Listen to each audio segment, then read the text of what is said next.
Who is Subutai? In 1201, a young Mongol warrior named Subutai Temujin became famous for his military strategies and tactics. He was born around 1160 in the Mongolian steppe. His father was a chieftain of a small Mongol tribe, but he didn't really have much power or prestige. But despite this, Subutai would rise to become one of the greatest generals in history. When Subutai was just a teenager, his father was murdered by rivals, and when Subutai was 21, his father's tribe was wiped out by another rival, so he had to flee for his life. But while escaping, he encountered the great Mongol warlord Genghis Khan and joined his army. There he rose through the ranks quickly, because he was a very talented military leader, and by 1206 he was in charge of all of Mongolia's military forces. Under his leadership, the Mongols defeated many enemies and grew from a small tribe into a massive empire that stretched from the Pacific Ocean to Eastern Europe.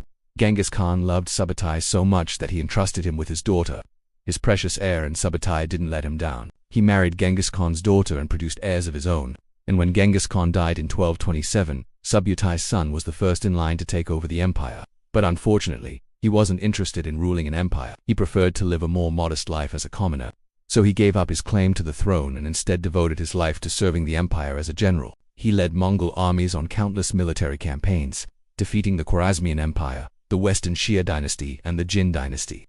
But his greatest victory came in 1241 when he led the Mongols to victory against the Polish army at the Battle of Legnica. This battle is considered one of the greatest in history, because the Mongol army was outnumbered 3-1, yet still managed to win. It was also the farthest east and west any single force had ever traveled to fight another army.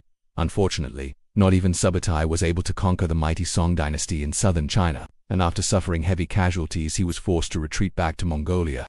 He spent his last years traveling around the empire, collecting taxes and promoting trade. He died in 1248 at the age of 88, leaving behind a legacy as one of the greatest generals in history. If you want to learn more about Subutai, check out the series in the description below. And thanks for watching.